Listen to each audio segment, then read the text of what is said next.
अखन अहाँ सब सुन रहल छी मैथिली एक्सप्रेस की शानदार प्रस्तुति।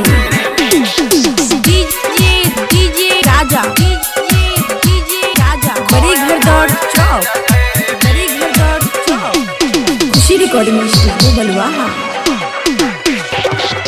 यादें तेरी आती है दिल में चुभ जाती है, कैसे मैं बताऊं तेरी यादें।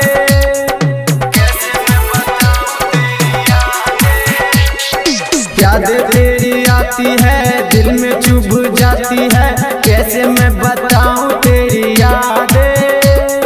सपनों में आती है रातों को जगाती है, खोया खोया रहता तेरे बिन। यादें तेरी आती है दिल में चुभ जाती है, कैसे मैं बताऊं तेरी यादें। सपनों में आती है रातों को जगाती है, खोया खोया रहता तेरे बिन, खोया खोया रहता तेरे बिन।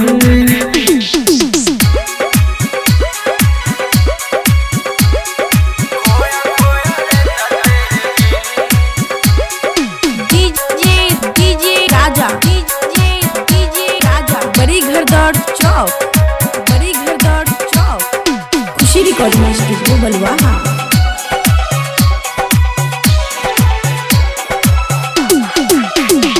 न जाने तूने कैसे जाने कैसे नींदों को उड़ाई है, चोरी से तूने चुपके से मेरे दिलों को चुराई है।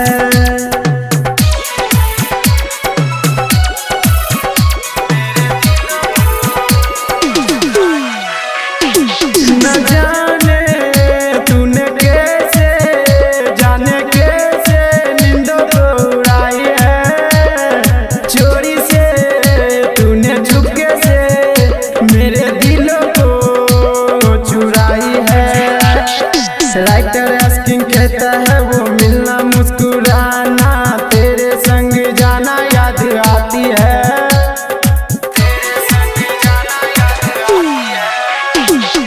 राइटर आस्किंग कहता है वो मिलना मुस्कुराना, तेरे संग जाना याद आती है।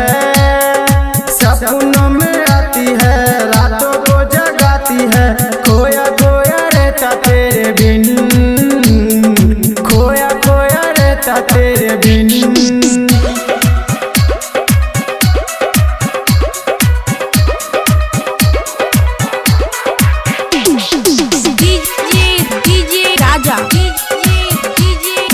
बड़ी घरदौड़ चौक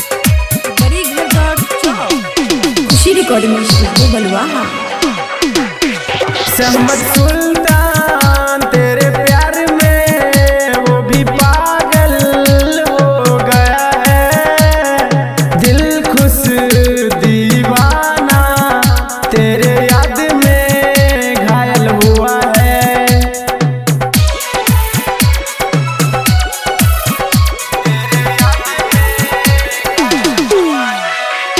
सहमत सुल्तान तेरे प्यार में वो भी पागल हो गया है, दिल खुश दीवाना तेरे याद में घायल हुआ है। काजल तू लगाती है बिंदिया लगाती है, पायल तू पहन कर आती।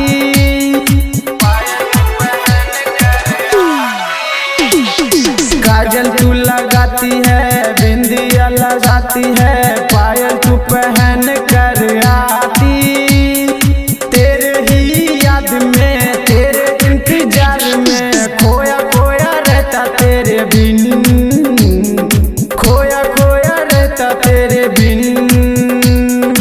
यादें तेरी आती है दिल में चुभ जाती है, कैसे मैं बताऊं तेरी यादें। सपनों